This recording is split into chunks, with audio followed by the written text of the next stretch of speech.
Podría haber sido en cualquier lugar, pero ocurrió aquí, en nuestro mundo, donde el creador de un universo decidió donarse y vivir la vida humana como la de cualquiera de sus criaturas, hasta el final, haciendo la voluntad de su Padre y sin alterar el curso de los acontecimientos, ni usar su poder divino para evitar el trago más duro de la existencia mortal, la muerte. Cada detalle de toda esta asombrosa manifestación de odio y de esta demostración de crueldad sin precedentes fue obra de unos hombres malvados y de unos mortales perversos. Dios, que está en el cielo, no lo quiso así, tal y como dice el documento 183 del libro de Urantia.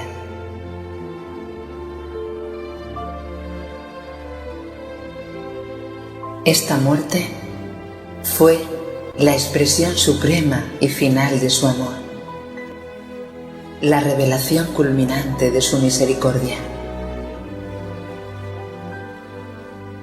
Durante estas horas espantosas, las huestes invisibles de un universo permanecieron en silencio mientras contemplaban este fenómeno extraordinario en que el Creador estaba experimentando la muerte de la criatura, incluso la muerte más indigna de un criminal condenado.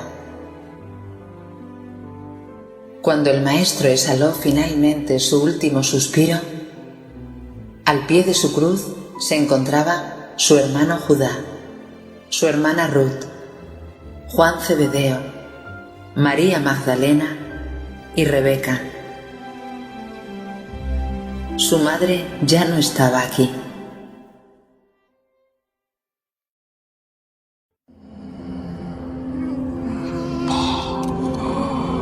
Fue justo antes de las 3 del viernes cuando Jesús, dando un grito, exclamó: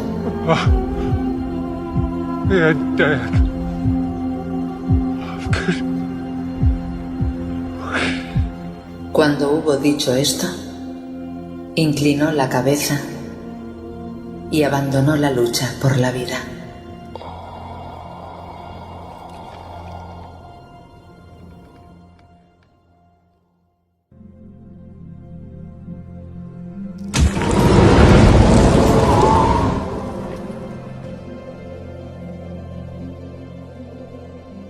Así es como terminó un día de tragedia y de dolor para un inmenso universo, cuyos millares de inteligencias se habían estremecido ante el impresionante espectáculo de la crucifixión de la encarnación humana de su amado soberano. Estaban atónitas ante esta exhibición de insensibilidad y de perversidad humanas.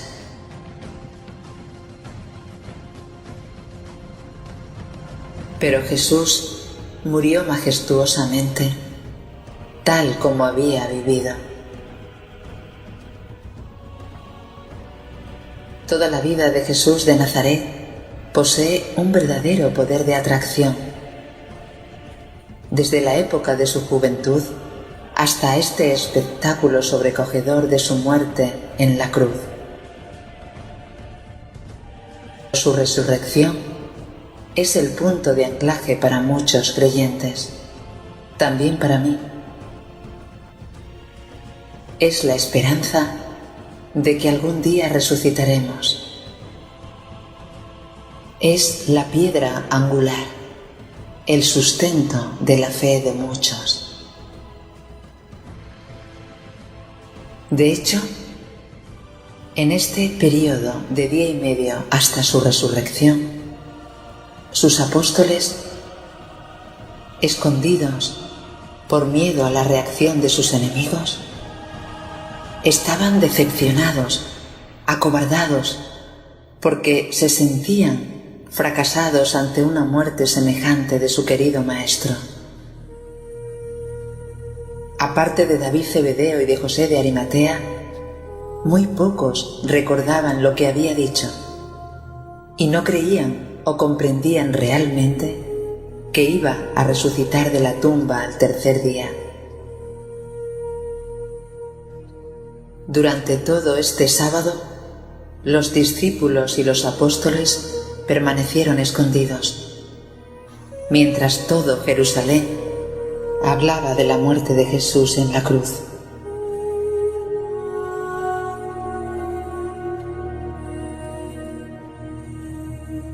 Nadie duerme en estas 36 horas.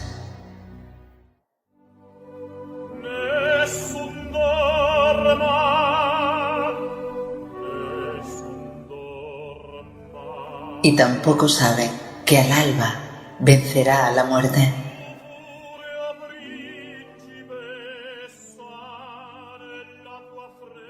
Pero, ¿qué ocurrió realmente mientras su cuerpo yacía durante este periodo de día y medio en la tumba? Los reveladores nos dicen que no nos pueden proporcionar mucha información auténtica sobre lo que sucedió realmente durante las casi 36 horas desde las 3 de la tarde del viernes hasta las 3 de la mañana del domingo. Este periodo comenzó poco antes de que los soldados romanos lo bajaran de la cruz. Permaneció allí suspendido cerca de 1 hora después de morir. Los dirigentes de los judíos habían planeado arrojar el cuerpo de Jesús a una fosa común y habría estado así expuesto a las bestias salvajes. Pero mientras tanto, José de Arimatea, acompañado de Nicodemo, fue a ver a Pilatos y pudo hacerse con una orden que lo autorizaba a tomar inmediatamente plena posesión del cuerpo de Jesús. Una persona crucificada no podía ser enterrada en un cementerio judío. José y Nicodemo lo sabían, y en el camino hacia el Gólgota habían decidido enterrar a Jesús en el nuevo sepulcro de la familia de José. José creía realmente que Jesús resucitaría de entre los muertos, pero Nicodemo tenía muchas dudas.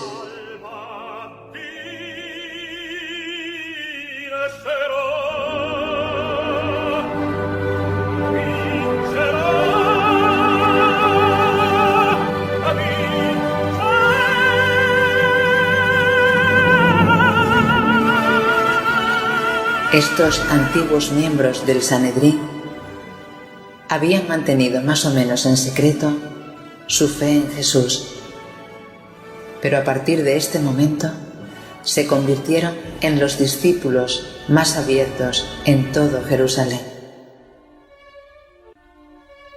Hacia las 4:30 del viernes, el cortejo fúnebre de Jesús partió del Gólgota hacia el sepulcro de José. El cuerpo estaba envuelto en una sábana de lino y lo llevaban 4 hombres, seguidos por las fieles mujeres de Galilea que habían estado vigilando.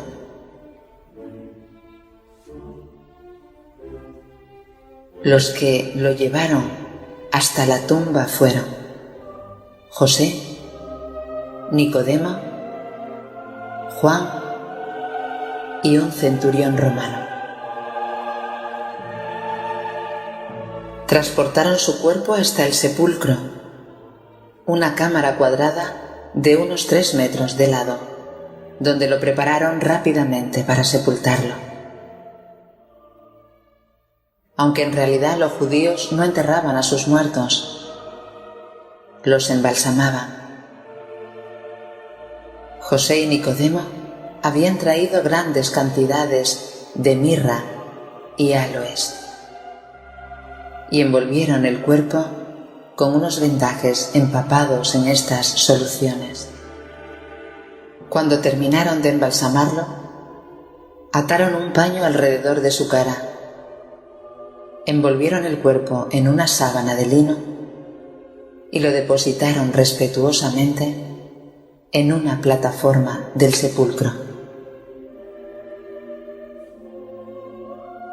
El entierro de Jesús se llevó a cabo con una prisa y una precipitación extremas, porque era el día de la preparación de la Pascua y el sábado se acercaba rápidamente.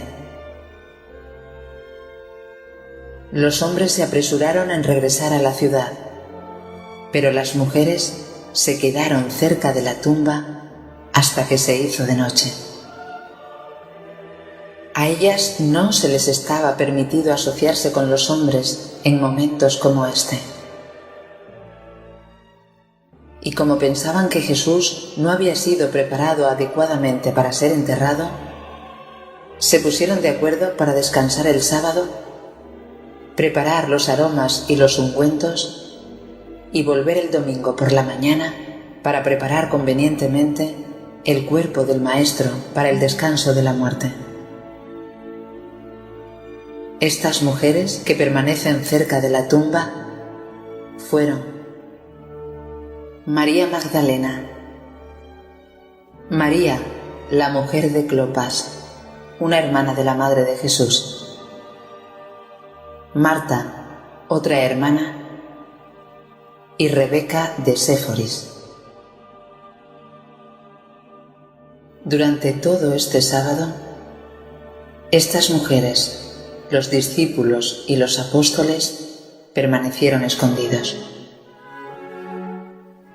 María, la Madre de Jesús, acompañada de Ruth y de Judá, regresó a Betania para reunirse con su familia. En realidad, los reveladores no son capaces de explicar lo que le sucede exactamente a Jesús durante el periodo en el que se supone que estaba descansando en la tumba. No comprenden plenamente el significado de la declaración en la cruz cuando dice: Padre, en tus manos encomiendo mi espíritu, puesto que su ajustador del pensamiento había sido personalizado desde hacía tiempo y mantenía una existencia separada del ser mortal de Jesús.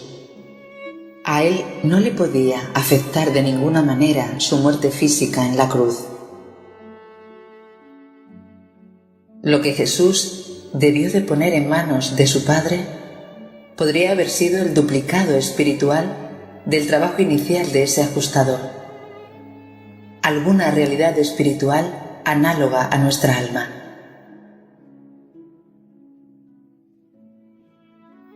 Y dicen que tampoco tienen ninguna certeza en lo que se refiere al estado de la personalidad de Jesús durante ese periodo, y se atreven a afirmar lo siguiente: que en su encarnación física, la conciencia como creador debería haber estado en libertad y totalmente independiente de su mente mortal, que su antiguo ajustador estaba presente en la tierra durante ese periodo y dirigía personalmente a las huestes celestiales reunidas, y que el hombre de Nazaret había adquirido una identidad espiritual que había construido durante su vida en la carne. Primero, gracias a los esfuerzos de su ajustador y de su mente, y después por esa perfecta adaptación personal que surgió de hacer constantemente la voluntad de su Padre. Y esa identidad espiritual es la que probablemente había sido confiada al cuidado de su Padre paradisíaco. Lo que no saben es si esta realidad regresó o no para formar parte de la personalidad resucitada. creen que sí, aunque en el universo también están aquellos que sostienen que esta realidad espiritual o alma de Jesús descansa ahora en el seno del Padre y que posteriormente podría ser liberada para dirigir el cuerpo de la finalidad de Nevadón. Creen también que la conciencia humana de Jesús verdaderamente durmió durante esas horas, que Jesús probablemente no sabía nada de lo que ocurría a su alrededor. Para su conciencia mortal no transcurrió ningún periodo de tiempo. La resurrección a la vida siguió instantáneamente al sueño de la muerte. Pero no toda la personalidad de Jesús estaba dormida. Y existen varias pruebas que demuestran que Micael se comunicó con Gabriel, con los ancianos de los días, con Emanuel, con el padre de la constelación de Norlatiadec e incluso pudo llegar a formar parte de un consejo de príncipes planetarios celebrada en Jerusalén mientras su cuerpo descansaba en la tumba. Y esto es casi todo lo que nos pueden contar.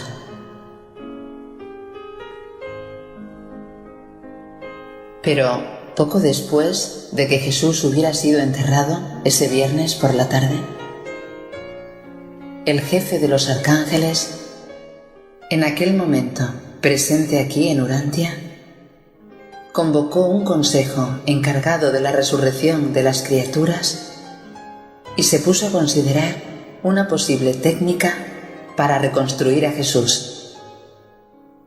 Y lo hace bajo su propia responsabilidad, sin contar con Gabriel.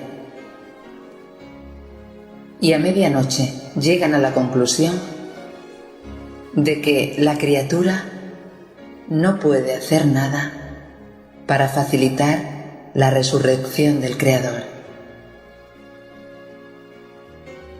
Estaban dispuestos a aceptar el consejo de Gabriel, quien les indica que puesto que Micael había entregado su vida por su propio albedrío, también tenía el poder de recuperarla de acuerdo con su propia decisión. Así, el ajustador personalizado de Jesús, que dirigía personalmente las huestes celestiales reunidas en ese momento en Urantia, dijo lo siguiente: ninguno de vosotros puede hacer nada para ayudar a vuestro Creador a volver a la vida. Como mortal del reino, ha experimentado la muerte humana. Como soberano de un universo, vive todavía. Lo que observáis es el tránsito humano de Jesús de Nazaret, de la vida en la carne a la vida en la morontia.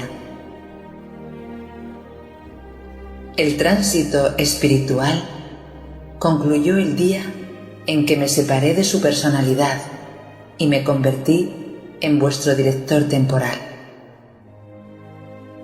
Vuestro Creador Padre ha elegido atravesar toda la experiencia de sus criaturas mortales, desde el nacimiento en los mundos materiales hasta el estado de la verdadera existencia espiritual, pasando por la muerte natural y la resurrección de la morontia. Estáis a punto de observar una fase de esta experiencia, pero no podéis participar en ella. No podéis hacer por el Creador las cosas que habitualmente hacéis por la criatura.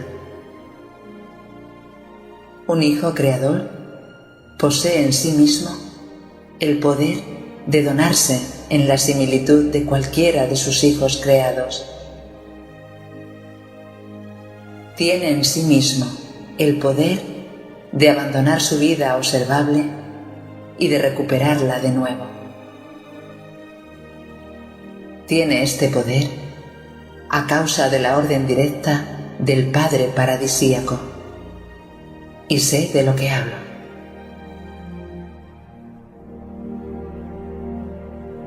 Cuando escucharon esto, todos adoptaron una actitud de ansiosa expectativa.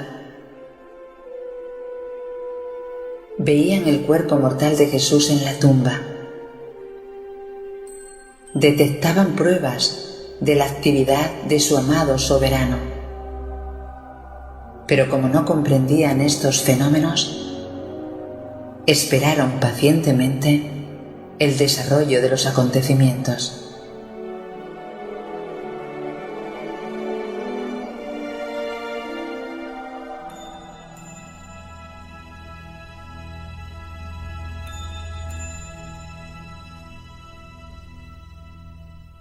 A las 2:45 del domingo por la mañana, llegó la comisión de encarnación del paraíso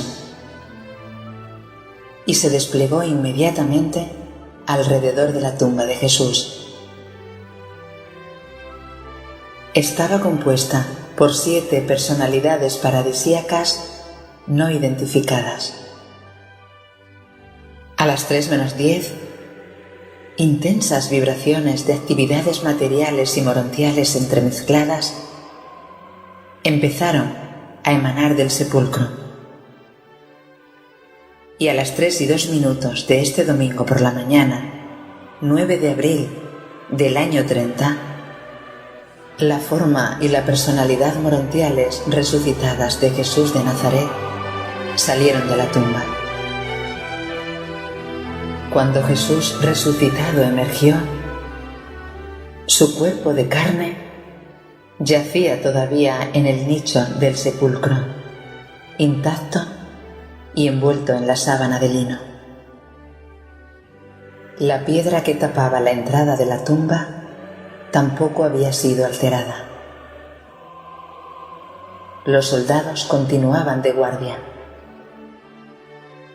Ninguno de estos vigilantes sospechaba que el objeto de su desvelo se había elevado a una forma de existencia nueva y superior, y que el cuerpo que estaban custodiando era ahora tan solo una envoltura exterior desechada, sin ninguna conexión con la personalidad morontial liberada y resucitada de Jesús.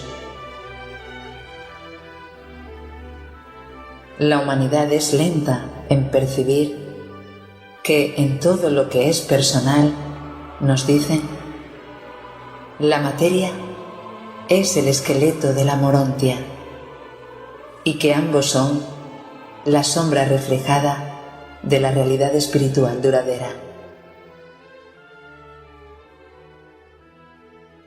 Ninguna criatura de este universo y ninguna personalidad de cualquier otro tuvo nada que ver con esta resurrección morontial de Jesús.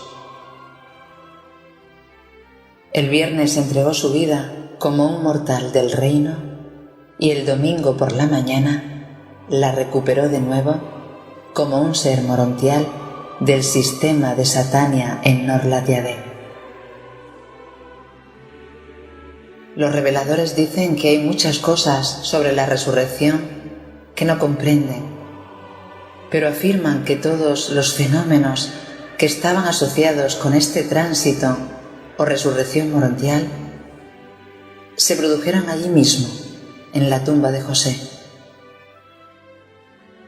Ellos también perciben a las 7 personalidades del paraíso que rodeaban la tumba, pero no les ven hacer nada en relación con el despertar de Jesús.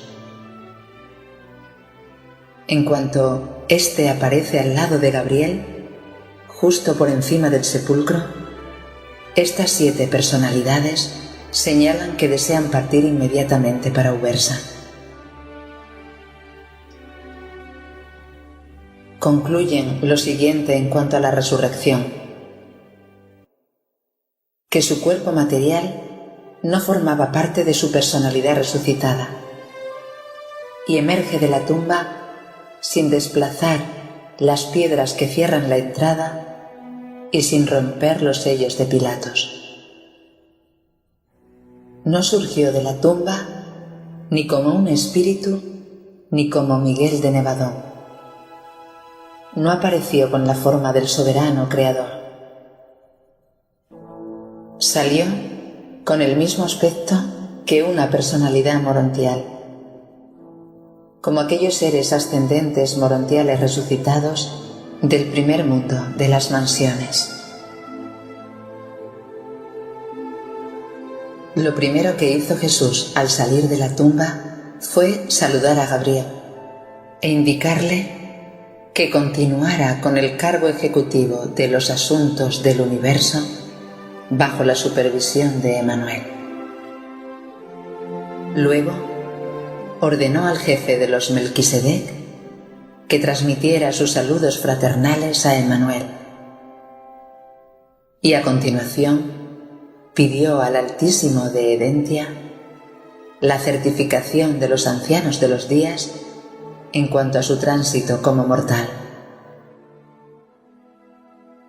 A continuación se volvió hacia los grupos morontiales congregados de los 7 mundos de las mansiones, reunidos allí para saludarlo, y Jesús pronunció las primeras palabras de su carrera posmortal. Dijo: una vez terminada mi vida en la carne, quisiera detenerme aquí, en mi forma de transición, para poder conocer mejor la vida de mis criaturas ascendentes y revelar aún más la voluntad de mi Padre. Después de haber dicho esto, hizo señas al ajustador personalizado y todas las inteligencias del universo que se habían reunido en Urantia para presenciar su resurrección fueron enviadas inmediatamente a sus respectivas asignaciones en el universo.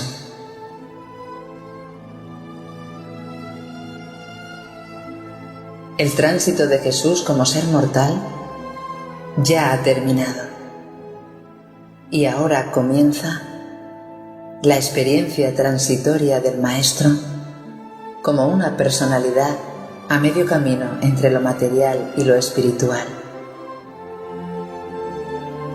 Ahora vive como Jesús de Morontia,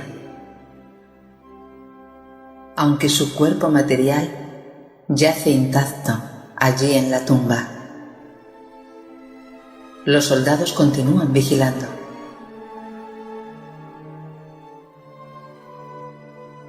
Pero ¿qué ocurre con su cuerpo? La resurrección es el centro de la teología cristiana, la base de la fe para muchos creyentes. Y como nunca se ha encontrado el cuerpo de Jesús, se da por supuesto que resucitó en cuerpo y alma.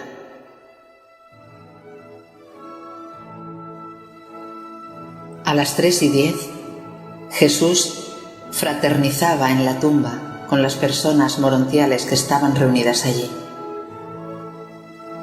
Mientras tanto, el jefe de los arcángeles de la resurrección se acercó a Gabriel y le pidió el cuerpo mortal de Jesús. Le dijo: no nos está permitido participar en la resurrección morontial de la experiencia de donación de nuestro soberano, pero quisiéramos que se nos entregaran sus restos mortales para disolverlos inmediatamente.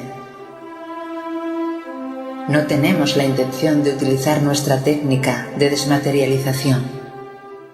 Deseamos simplemente invocar el proceso de la aceleración del tiempo. Ya es suficiente con haber visto al soberano vivir y morir en Urantia.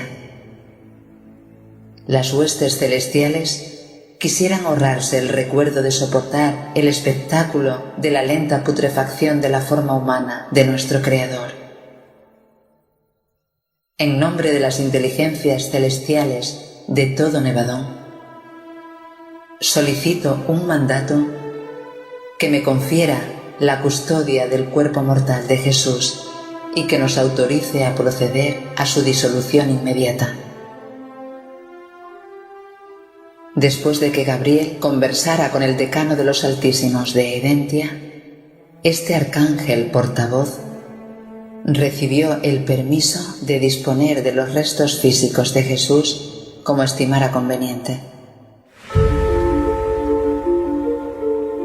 Llamó en su ayuda a una variedad de personalidades celestiales y a los intermedios de Urantia.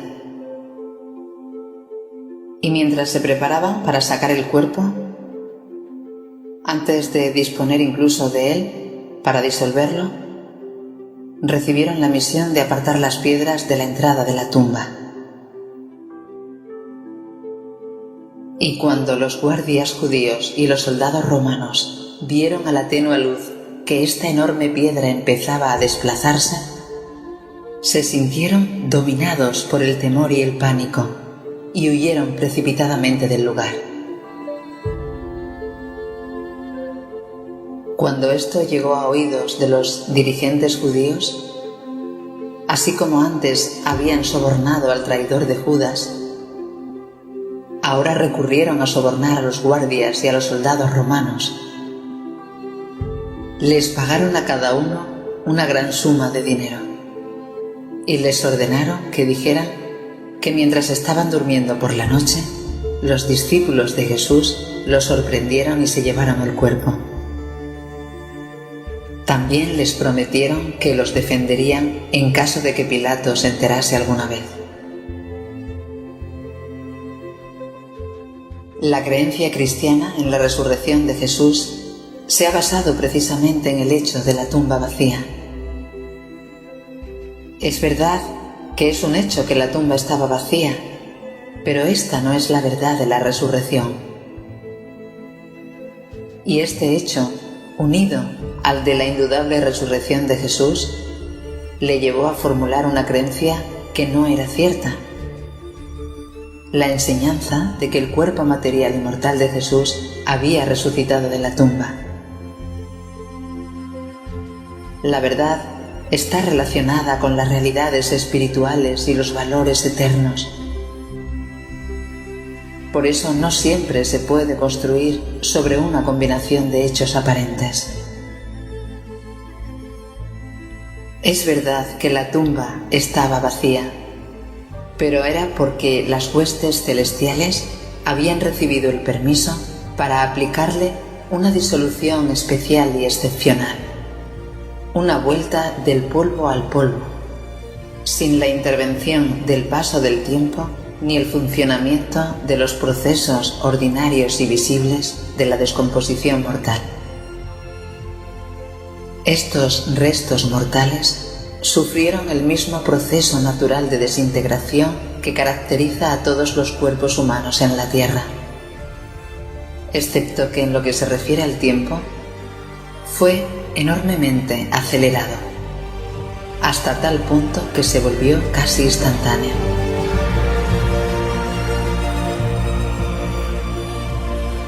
Pero no solamente resucitó Jesús. Poco después de las 4:30 de este domingo por la mañana, Gabriel llamó a su lado a los arcángeles y se preparó así para inaugurar en Urantia la resurrección general del final de la dispensación adámica. A la gran cantidad de ángeles que estaban entonces en Urantia se les ordenó que formaran, y Jesús apareció ante Gabriel diciendo: así como mi Padre tiene la vida en sí mismo, también le ha dado al Hijo el tener la vida en sí mismo.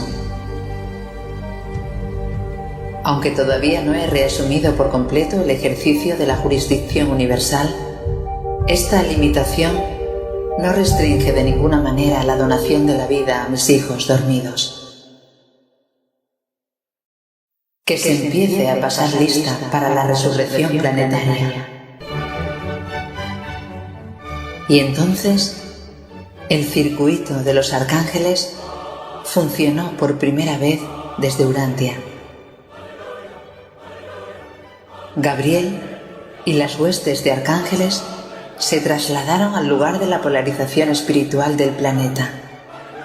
Y cuando Gabriel dio la señal, su voz se transmitió como un relámpago al primer mundo de las mansiones y dijo: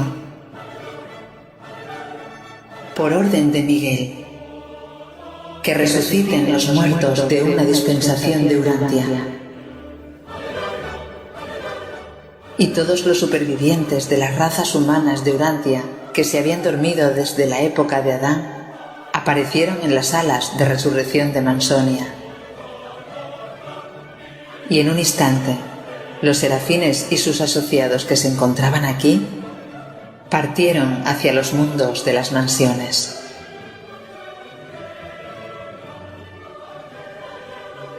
Era la tercera vez que se pasaba lista a escala planetaria, que había una resurrección dispensacional completa. Y esta es la narración de los acontecimientos de la resurrección tal y como ocurrió realmente.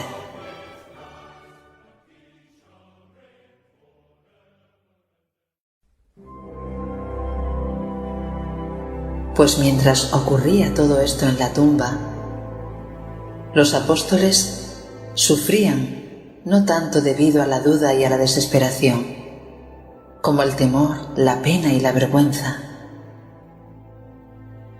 Todos estaban alojados en la casa de Elías y María Marcos, excepto Tomás. Y en la casa de Nicodemo se encontraban David Zebedeo, José de Arimatea y varios discípulos de Jesús. Las mujeres, 15 o 20 de las principales creyentes, se encontraban en la casa de José de Arimatea. Y un poco antes de las 3 de este domingo, 5 de estas mujeres partieron hacia la tumba de Jesús.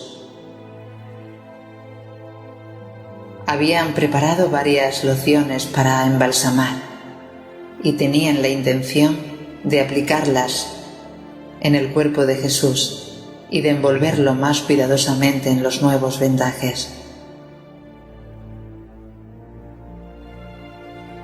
Eran aproximadamente las 3:30 cuando llegaron delante de la tumba vacía. Se quedaron enormemente sorprendidas cuando vieron que la piedra estaba apartada de la entrada de la tumba. Empezaron a mirarse asustadas y con una gran estupefacción. Mientras permanecían allí temblando de miedo, María Magdalena se aventuró a rodear la piedra más pequeña y se atrevió a entrar en el sepulcro.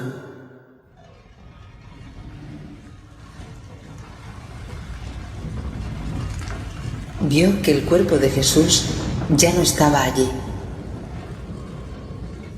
Solo vio el paño doblado donde había reposado su cabeza y los vendajes con los que había sido envueltos, que yacían intactos.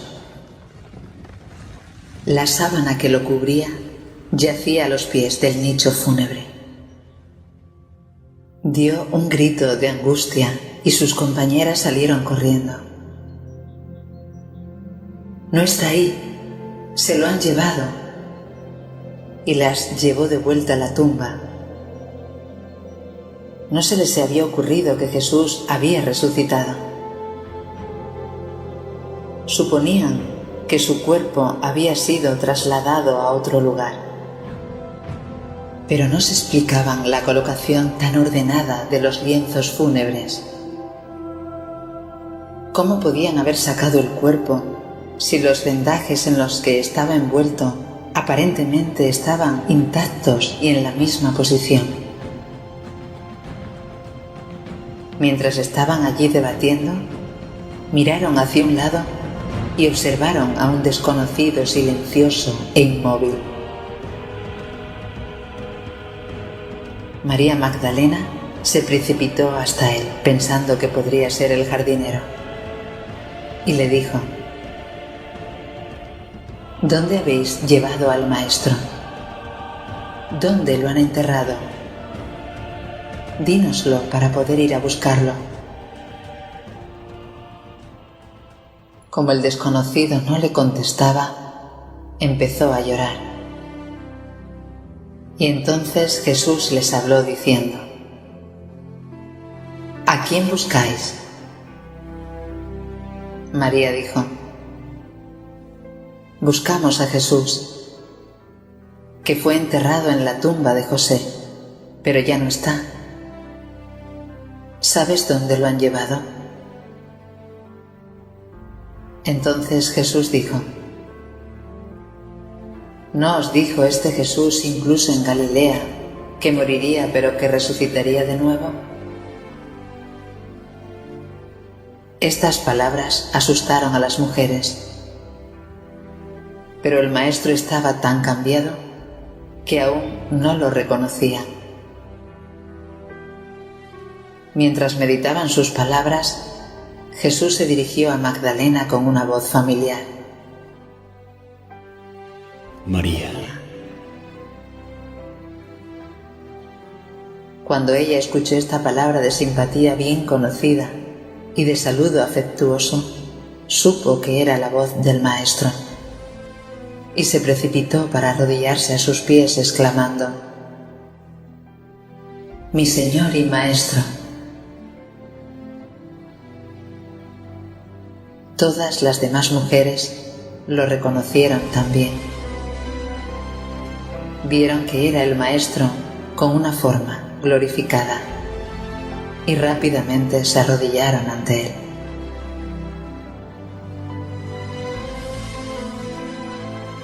Sus ojos fueron capaces de ver la forma morontial de Jesús gracias al ministerio de los transformadores y de los seres intermedios, en asociación con otras personalidades morontiales que en ese momento acompañaban a Jesús.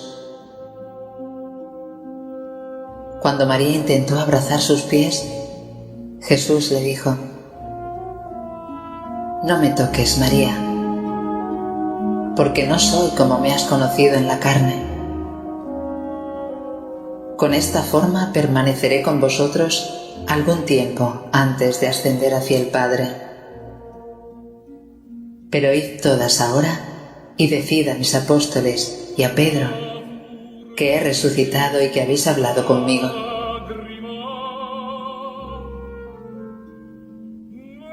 Más tarde, María Magdalena repitió las palabras que Jesús les había dicho, pero los apóstoles no quisieron creerla.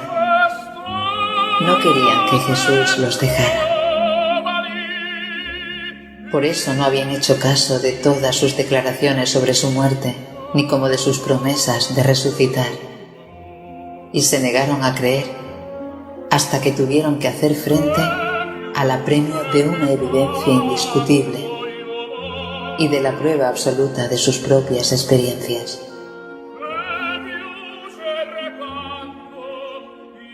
Pero José de Arimatea y David Zebedeo sí creyeron en este grupo de mujeres, y David envió a sus hombres en una última misión. Les encomendó que extendieran el mensaje por todas partes de que Jesús había resucitado de entre los muertos. Jesús se apareció en la tierra como personalidad morontial en 19 ocasiones. La última, el jueves 18 de mayo, por la mañana temprano a sus apóstoles.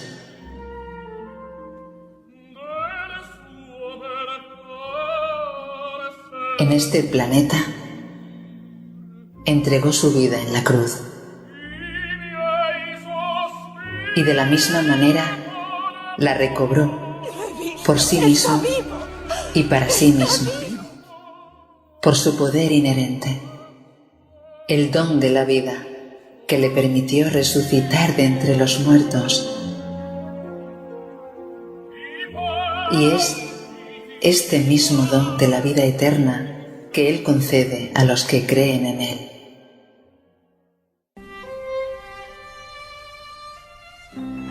En nuestra mañana de resurrección nos levantaremos con el mismo tipo de cuerpo que tenía Jesús cuando se levantó de la tumba este domingo por la mañana.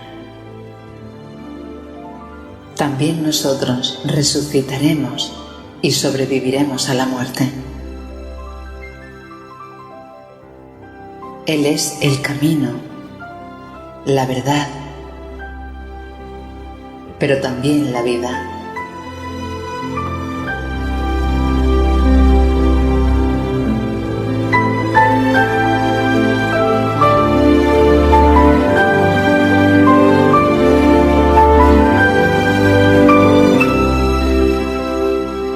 Si tú lo sigues, también sobrevivirás.